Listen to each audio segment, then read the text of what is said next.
নদী দখলমুক্ত করতে চলমান অভিযানের ২০তম দিনে বুধবার সকালে তুরাগ নদের পাশে সাভার কাউন্দিয়া এলাকায় উচ্ছেদ শুরু করে বিআইডব্লিউটিএ। এ সময় নদীর জায়গা দখল করে মালামাল ওঠানামার জন্য করা একটি অবৈধ রাস্তা সংস্থাটি উচ্ছেদ করতে গেলে বাধা দেন স্থানীয় ইউপি চেয়ারম্যান আতিকুল ইসলাম শান্ত।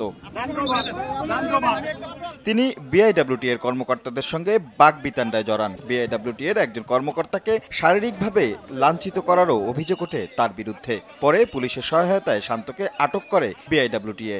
হঠাৎ করে উনি এসে বলে যে আমি এলাকার ম্যাজিস্ট্রেট, আমাকে কেন জিজ্ঞেস করা হলো না, আপনি কিভাবে ভাঙতেছেন, কোন আইনে ভাঙতেছেন, আপনার এত সাহস কেন হলো, এখনই বন্ধ করেন, কিভাবে যাবেন আমরা দেখবো, এভাবে করে হুমকি দিয়ে উনি আমার গায়ে টাচ করছেন। ভুল করছেন আপনি।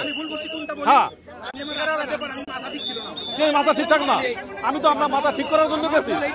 রাখেন রাখেন, আপনি ভুল করছেন না, ভুল করছেন আপনি, এই যে স্বীকার করতে হবে আপনাকে।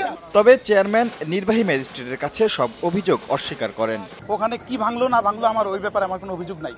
আমি বলতে আসছি যে আমরা যে রাস্তাটা করছি, এটা এলজিডি রাস্তাটা বাস্তবায়ন করছে, এটা ভাঙার আগে আমাকে একটু অবহিত করতেন।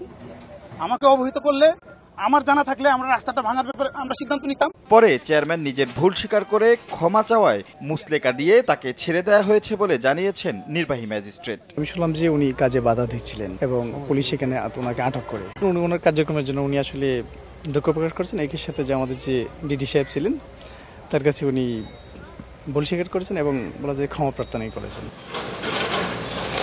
তবে বিআইডব্লিউটিএর দাবি করেছে নির্বাহী ম্যাজিস্ট্রেট উচ্ছেদ কার্যক্রমে অসহযোগিতা করছে।